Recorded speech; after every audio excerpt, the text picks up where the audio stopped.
Good afternoon. Today I have with me Agata Grzybek, engineering manager at Netflix. Agata, welcome to Managers Club. Thank you so much, Vidal. I'm so excited to be here. I'm so excited to have you as well. Agata, we met when we worked at Uber, but could you share with the audience a little bit about your background and how you got into leadership? Yes, sure. So my background is in computer science, software engineering. I started my career actually in academia. I went deep into some distributed systems, and I was always more interested in applied science rather than theoretical science. So I ended up building simulations and systems for transportation systems and traffic congestion. And so I wanted to apply that science and I went back to industry and I got a job at Uber, which was super relevant to my research. And that's where I transitioned to be a manager. And at first, I worked on many different parts of engineering stack, in traffic and routing. We met there at these times. Uber was at hypergrowth stage. I was so fortunate to be a part of it because I just feel like I learned so much and it was an incredible experience meeting amazing people and building really great things. So this is when I transitioned to be a manager. There was an opportunity and I wasn't sure is it for me or not, but I will try it out. I will give it 6 months, 12 months to see how it works for me. So I tried it out and I very quickly realized I really liked that role. I was fortunate to be provided with different trainings at Uber and coaching and have great managers.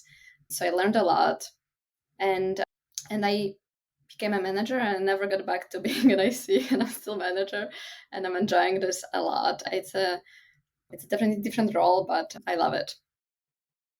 What are some of the biggest challenges you face as an engineering leader, Agata? Yeah, I was reflecting a lot on this because there's so many challenges we all face as leaders. Indeed, indeed. Like, how do I pick the biggest one? I think I will maybe share what's something on top of my mind these days, and probably for many of the leaders as well. So I think it's a burnout, and the world. We know the world, what's going on, and with a really long pandemic and everything. It's very I think big challenge the burnout because it's often and in the beginning it's often unnoticed. We neglect it. There's some symptoms, but we may not see or have time or energy or resources to even address them. And then it's often too late, and then engagement drops. Health maybe even is compromised, and I think it's better to prevent burnout from happening rather than healing it. So I think it's one of the challenges because it's very prevalent right now. What do you do to prevent burnout? It's hard because I've burned out myself, I think, a couple of times. And I think if we don't experience this on our own, it's very hard to understand what it means. And there are different ways, different reasons why people burn out. There are different symptoms, different levels of severity. What I'm seeing from my own experience, that there are two ways of preventing it. One is to continuously manage emotions. Being a leader is a very emotional role. Like we deal with a lot of changes and challenges and problems and conflicts and excitement and pressure and all the things. So I think managing these emotions in terms of actually feeling them, processing them, not denying, not trying to numb them or avoid them, just letting them be felt and processed and seen. I think that's a continuous work that needs to happen so it doesn't pile up. And two, I think just looking for that early signal. And I think the early signal is the lower engagement. And that's, I think, pretty easy to notice or talk about and learn. So once we start seeing that the engagement or on our own or on someone on our team decreases, that's, I think, a flag we should be more paying attention to, that it can cause, like it can turn into burnout. That's a bigger challenge. I think that's great. You mentioned emotions because, yes, engineering managers, we operate in the realm of people. So there's disappointment, frustration, anger, all these things. Sometimes we have to be like amateur psychiatrist some days. Or psychologist. Could you share with us a lesson you've learned along the way as an engineering leader? So the lessons I've learned, besides the emotional aspect of the job, I think there was one interesting insight: is that leadership is not about having control, as it may be perceived from the outside. It's actually about letting go of control. And how I see it is that when we are leaders, we can't really make people to do things that we want them to do or be the way we want them to be. We only can lead and inspire, and people will choose to whether they follow or not. Because if we make them do something, they will quit. They would find another job, and no one likes to be told what they should do. So I found it very interesting to reframe it in a way that it's actually letting go of control of anything. And it's a leading through example, it's a leading through inspiration, it's leading through finding what motivates people, making impact, and things like that. So I think that's a big lesson. And in order to do that, we need to be really authentic. That's awesome. Yeah, a lot of people think engineering manager can just like boss people around and use their role power. They can't. That doesn't Mm-hmm. work. And so Mm-hmm. engineering man, you have to like influence. That's just it's really a great point. A lot of people don't realize the role. What is your approach to hiring, especially these days? Yeah, I think hiring is one of the most important things we do as managers. Building team is just very hard. Like building a team is very hard. It's also very rewarding. So hiring is very hard in the Bay Area for sure. How I go about it is I really try to build long-term relationships. So when I meet a candidate, I try to be as authentic as I can, as honest as I can about the role. What is this role currently on my team? How it is to work on my team. So I want to build that trust and find that mutual fit. I want to learn about them, what motivates them, what excites them, what they like doing, what they don't like doing. I want to let them interview me as well, what it will be to work with me and my team. Even if it doesn't work right now, there will be this relationship built on trust and transparency and kind of finding mutual fit and win-win solution later. So that's my approach. And sometimes it's hard because when we are really under pressure, we need to hire people, and there's a great candidate, and we can go to that sales mode and try to sell our team how great it is and everything. But I just find that being authentic and honest, it's a long term game. That's one. And two, I like building teams that are diverse. And we talk a lot about diversity and inclusion these days. How I see the diverse team is in terms of their background and perspectives. And what I like looking at when I hire a person or I talk with a candidate, how they solving problems, how they're looking at problems, what's their unique background is, so they would solve or look at the problem in a different way that other people on my team. And so that additive value, and Netflix is really big about this additive value of people who you're bringing to the team. Because if we have different people with different ways of solving problem, thinking through problem, different strengths, they can learn from each other, they can elevate each other, they can teach each other, and they can all inspire each other to be better versions of themselves. And I think there's lots of bias that can creep in when we hire, especially similarity bias. We usually connect easier with people who we are similar to.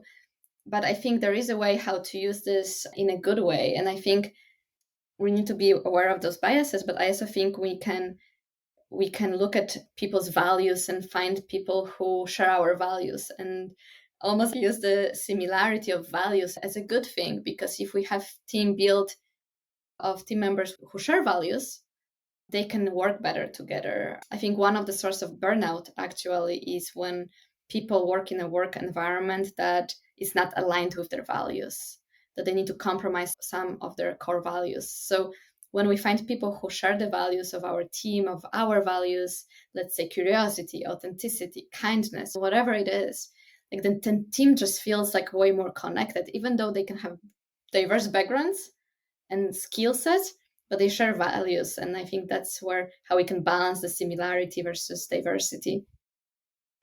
I think that's a great point because we want diversity, but also we do, but conversely, we do want the similarity in values.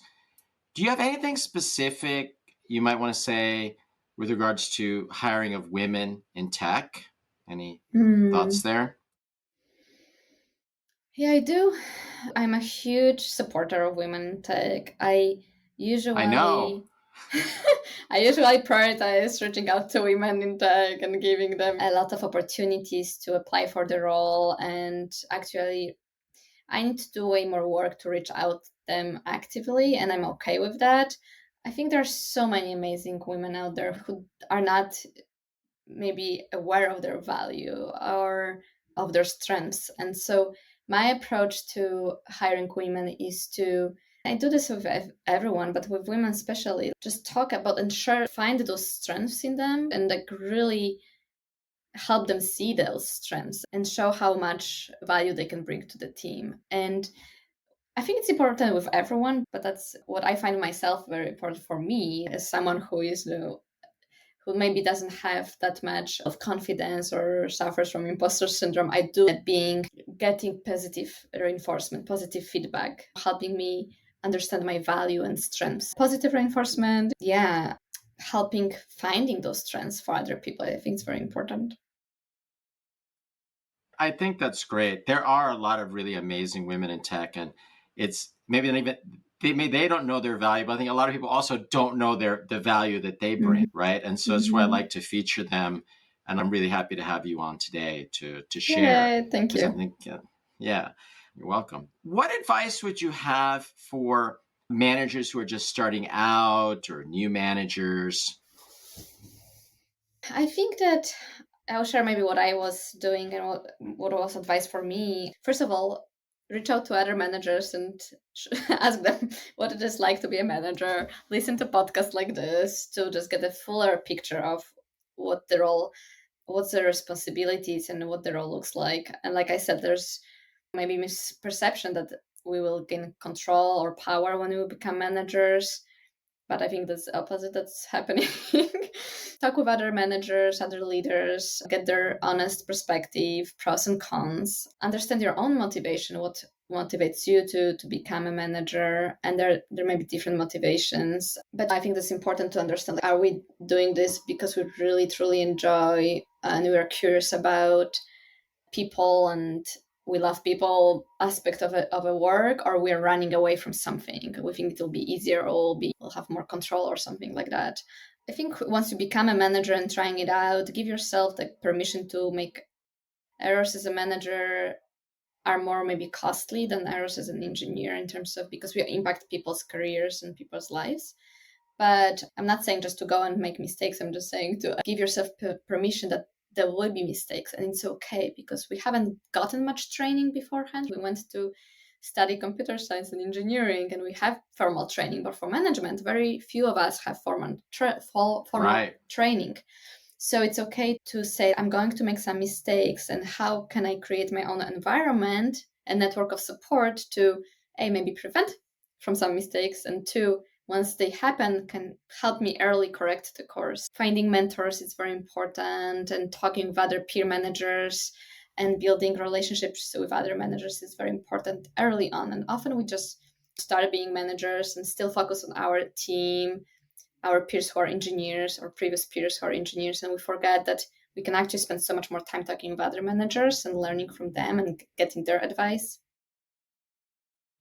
Yeah, I think that's great. Yes, it's one of the reasons I like doing this. I love learning from other managers and talking with them. Exactly. That's why we are here. Eh, that's why we're here. And I agree with you. When I started as a manager, I made a lot of mistakes. So I think it just happens. And Yeah. yeah, I think it had a And lot we of learn bad from impact, them. unfortunately. Yeah. So I feel I'm much better now than I was when I started. I actually, when I started being a manager, I told my my teams like, "Hey, I'm a new manager. I think I'm going to make some mistakes, and I'm sorry in advance for them." That's And it's great. okay. It's okay. Uh, Um, Agata, I remember when we used to work together, I believe that you're very organized and you had a lot of techniques for how to manage your work. So I'm curious how this has evolved for you. What's your workday like and how do you manage your time, emails, calendar, etc.? I think I was a geek of time management and Yes. productivity then. So we geeked out on that together. But oh my gosh, it's been a long journey for me. I've tried all these techniques, nothing really worked. I constantly felt overwhelmed with feeling this, I don't have enough time to do everything I want, and dropping the balls and everything. So it's I know. challenging. At some point, I realized that, and I was really like, I was desperate. I really want to figure it out. But at some point, I kind of gave up, and I realized I don't think I'm going to be able to do all the things I want. So one of my favorite quotes ever is that you can do anything, but you can't do everything. So we need to sequence the priorities. So right now, what's working for me quite well, I would say, is a mix of kind of some frameworks and ways of thinking. One is I really like the Getting Things Done framework. I appreciated that book, and there's so many good practical advice, so much good practical advice there. I like having one list of to-dos for today, and I craft that list of priorities of every day. And then I have a list of everything else. Okay. and and it's not really overwhelming, because then I just look at that list of everything. Sometimes they are structured into projects, and I see, okay, what are my priorities? And I have monthly priorities. That's very important for me.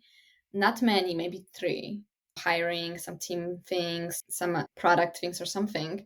But I have very few monthly priorities that I really need to get done.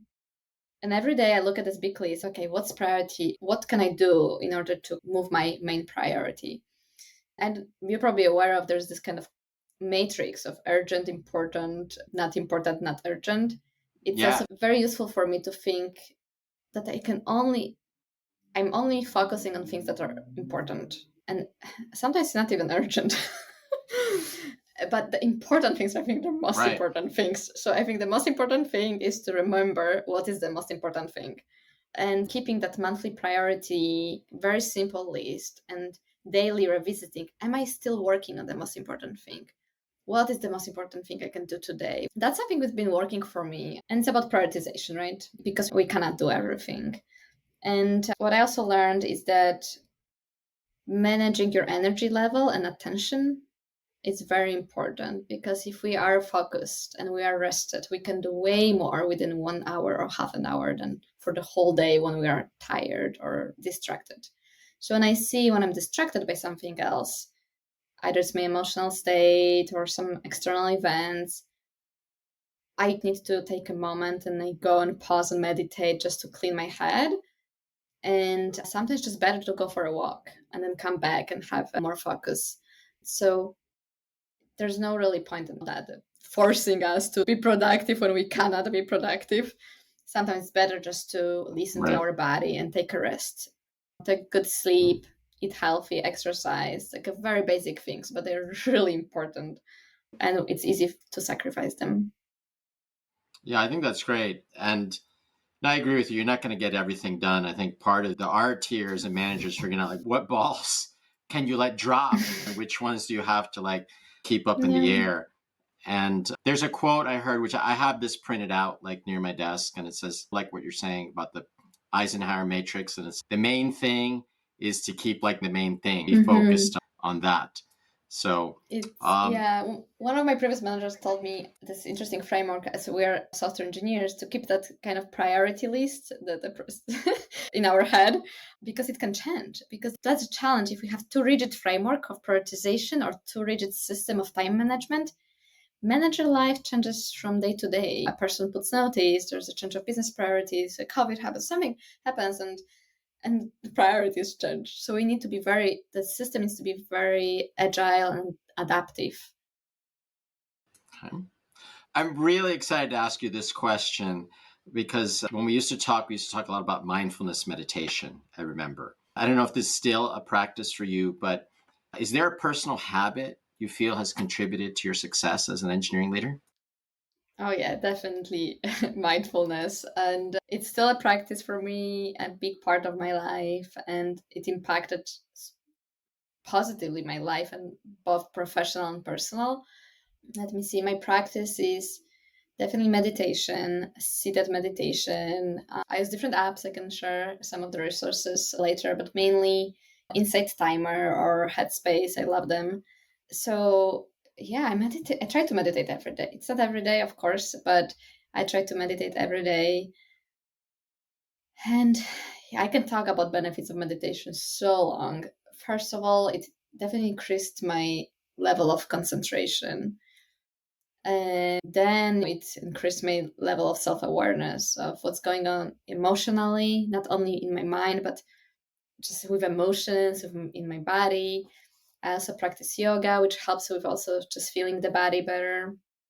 And so my kind of approach these days is to, our little like kind of leadership style is to bring that holistic self to work, not only mind, because we engineers have amazing minds and we're so intellectual, but also bring our hearts and like just body and use the wisdom from emotions, and we make decisions based on emotions, right? The wisdom of how body feels, to be better team member, to collaborate better, to be more focused, to work on the, you know, even to realize what is important right now to work on, really important, not for our ego, but like just really important for the greater picture. So yeah, mindfulness and yoga, I highly recommend. Yes. That's so awesome. You mentioned some apps, Hmm. the Insight Timer and Headspace. Those are great. I've got to admit, I'm guilty. I don't use them as much as I should. But are there any other apps you like to recommend? They don't have to be meditation apps, like tools, apps that you Hmm. like. Yeah, I'm not a huge phone user or apps user, but I like this one app for to-dos and tasks. It's called Things. Oh, Things. And so Yes. Things, yeah, Yes, I've heard of it. it's very nice. It's very nice to use. I think they put a lot of attention and intention to design and the user experience. And I like applications that feel that they are making my life easier versus they're making my life harder or more complex. So I like the easy, simple, and intuitive applications. And Things is really good. So I use Things for this big, list of tasks and then have one priority list, some projects, and I love it. Okay. Yeah, I think it's highly recommended. Yeah, I think it is it's a very nicely designed. I think it's won Apple Design Awards and things like that. I know you love reading. I love reading too. And you mentioned as you were becoming a manager, you love to read. If you could recommend some books I got to you. managers, Oh what my would they be gosh, and I will why? definitely send you a long list. You can find me on Goodreads. I Yeah, think that, please. yeah, I think that I'm more, because I have this researcher part in me, I really like learning. And to default, almost, I would read all the books I could. And sometimes it's good really to practice, put things in practice. The books I've been really into in the last year are the 15 Commitments of Conscious Leadership. Have you read it? I think I've asked you. Have you? It's been recommended. I haven't read it yet. I have to admit, but I've heard of it. Okay, Someone else so recommended it. let me try to sell it to you. It's great. I actually even did an online training with that kind of with the teachings from this book. It's a very different aspect of approach to leadership than many other leadership books. What I like about it is talks about the ego and the emotional side of leadership. And what I mentioned before is that I've been exploring my leadership style and incorporating the feelings and emotions. And this book talks about it. So it's really nice as a combination of several different books as well. So if you've read many books, you may find some concept in that book already there. So it's a nice kind of reframing or putting it into more kind of new application or some more actionable things. It's a very actionable, practical Okay. book. I hope I convinced you to read it. It's great. So there's an Um, online like course or something too? there's a whole leadership training school around those teachings. And so there's a bunch of online trainings, there's a bunch of coaches trained within this program. So there's a whole Wow. like system. People have even you can meet with people who practice those commitments and talk with them about it, so you can create community around this. I actually recommended my other managers at my company to read this, and they enjoy that too. So it's a great book. I really like it. All right. Now I'm definitely gonna check it out. I Uh, get one more. Got one more sure, book. of course. What's the So next? the other book I've recommended everyone last year was Nonviolent Communication. I actually gifted it to many friends and colleagues. It's such a, I think, known book, but I've never been inspired to read it because of the title. And I just wanted to maybe clarify if people had similar concerns to me. It's like, why? What? Nonviolent communication doesn't relate. Like, I'm not violent. I'm not going to read it. Yeah. Yeah, this mean. Right. And what is the title? It was like, I don't know. But it's about compassionate communication. So I would rename this book to Compassionate Communication. And it's amazing. It's a very simple framework, very actionable way of communicating needs. It talks about the difference between demanding something and requesting something from someone. It talks about how we can use this framework to resolve conflicts, to appreciate someone. It's amazing. I've practiced this with my family, my friends, my work, and it's a really little different way than usually we communicate, but it's very effective. And yeah, it's amazing. And I think that just communication, just generally, it's such a fundamental skill for everyone, either you're a leader or not. Yeah, it's just such an important thing.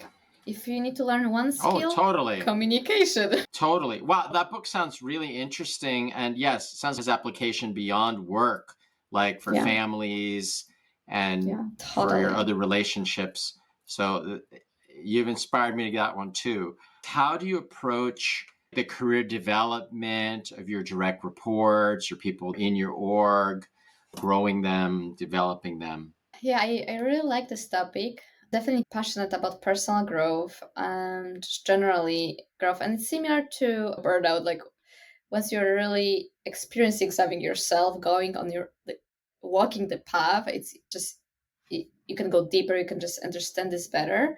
I practice with my team things that I've tried on my own, on myself. So, for example, I share stories from my own experience. I think through storytelling, through being vulnerable, we can actually help other people grow, and we inspire other people to share their stories and their learnings and their experiences. And I see this as a kind of also mutual relationship because I'm learning as much from my team as they can learn from me, and they can level me up as much as I can level them up. And they're amazing people. They have all the strengths and skills, and they're good at so many different things that I'm good at. So they inspire me constantly to be a better version of myself. But if I'm going to talk about a specific kind of technique I use, is definitely coaching and feedback. And again, like this nonviolent communication, just a very transparent and honest communication. And coaching for me is something that I love doing, and I like actually also like teaching about coaching to other people because I believe everyone is very well positioned to solve their own problem. I'm not the best positioned person to solve their problem. I can help them guide and think through and see some things that they may not looked at yet. And my role is just to ask questions and believe that they have everything they need in order to overcome whatever or achieve whatever they want. And sometimes it's just as easy as believing in people. And through coaching, we can show that, yes, I can see that you can do it. And some people, just like we talked about women before, like almost everyone has some kind of beliefs that are limiting them. And coaching is all about uncovering the limiting beliefs that can slow us down or make us not do things that we would like to do. And I get so much out of this coaching too, because I also often realize a lot about myself when I see other people. I see like mirror sometimes. Oh my gosh, I have similar experience. When you ask specifically about the team that I manage directly, maybe that's something that's more relevant to engineering managers, is that feedback and context sharing, because we know our reports so well, we can see them, right? How they work, what they do. I think our big responsibility as leaders and their managers is to provide them feedback, both like the constructive and positive. And I mentioned before that the positive reinforcement is very important for so many people. So just when you see someone who's doing something great, just recognize it. And again, the nonviolent communication presents a way you can recognize someone in a way that it feels actually recognized, like person feels recognized, versus it's just, oh, thank you, it's great. When you say thank you, that was great, it doesn't feel that great of a recognition. So how can we recognize people for their work so they actually feel seen and recognized? And for the constructive feedback, it's often a thing that, oh, they can do something better. Everyone wants to grow. How they can grow, how they can do something better, how they can do something different. Maybe they're stuck with doing one thing the same way. Maybe our role is just, hey, maybe you can try doing this some differently. And what is the other way Mm. you can do it? And it's a mix of coaching and feedback. But because we have a context of the team, we have already so much background on the problem space, we can be much more precise about feedback and about recognition. Okay. No, I think that's very beautiful, right? Like you're trying to acknowledge, reward positive things. Sounds like what I got. Seems like a big Mhm. focus, right? And then with regards to coaching, you're saying let them come with the answer. That's what coaches do, right? Coaches don't provide the answer. They Right, ask interesting questions that kind of right. evoke that. And even feedback can be given in this way. And we can ask the question, what do you think went well? What do you think could have gone better? And this is such a Mm. good way of giving feedback. It's a kind of brainstorming about that together. And as their manager, you see more, so you can actually increase that awareness, like show the blind spots. Yeah, no, I think that's actually a great technique, right? Someone does something, say they give a presentation or there's a meeting. You could just jump in and say, listen, let me give you some feedback about this thing. But you say, wait, how did you think it went? Yeah. Or how do you think it could have gone better before you say anything? And exactly. And I think why it's really good is because it's not only let them learn the skill of self-reflection, which is important. It builds that muscle. Okay, how can I be better? What and if they have tendency to be self-critical, they will be invited to speak up about it, and that self-criticism maybe even becomes more normal and less invasive, I would say. So there's so many benefits of speaking about it, and then so it's not only building that habit of self-reflection, of self-improvement, but also you can see how differently you see the reality than this person. And I think that's very challenging thing as a manager, is that you can see perceive them one way, other people can perceive them another way, and that person can perceive themselves in a different way. So when you ask them what they think, you can align on those realities. You can calibrate and clarify, like, oh, Okay. you know what I mean? So if often, like, you have some expectations for this person, but this person may already think that they're already there. But when you ask them what Right. they think, you can calibrate that. I think that's really great. Yes, you can highlight, yeah, how'd you think it went or something? And they think it went Yeah, great. and Oh, yeah, exactly. I okay. actually think that, Yes. Okay. and This you is can even go deeper. Oh, why did you think it went great? And often when they speak about it, actually, oh, actually, it could have gone better. It's just one yes. question, and they can realize, and then you don't have to even say, oh, I'm actually seeing reality differently. You can ask questions, and then they can start seeing your reality, because you can just shine the light on that situation from different perspective. That's awesome. Agata, this has just been an amazing interview. It's been great to speak with you. You shared so many valuable things, really, seriously. Where could people go if they wanted to connect with you later, maybe ask you questions, anything? Yes, I'm on, I think, mainly three platforms. One is Plato. I'm a mentor there, but I think there it's a subscription base, so it's not available to everyone. LinkedIn. I love LinkedIn. I think it's a Nice. must. Yeah, I think it's just my main the application. Actually, I didn't mention that, but it's the application, my social media that I'm always there. So reach out to me on LinkedIn, please. I love it. And Instagram. I started recently posting more about myself, and I'm a huge believer in integrating personal life and professional life together. I talk a little bit more about this holistic approach to leadership there. And it's a very new project for me. So I don't know how long I will keep it going. So yeah, LinkedIn, Instagram, Plato. And I'm in San Francisco Bay Area. I was happy to go for a walk. Awesome. All right. Listen, I'll share links to those. I'm definitely going to check your Instagram feed now. Great. Again, it's been great to have you, Agata. Thank you so much. Thank you so much, Vila. Great catching up with you. Yeah, likewise.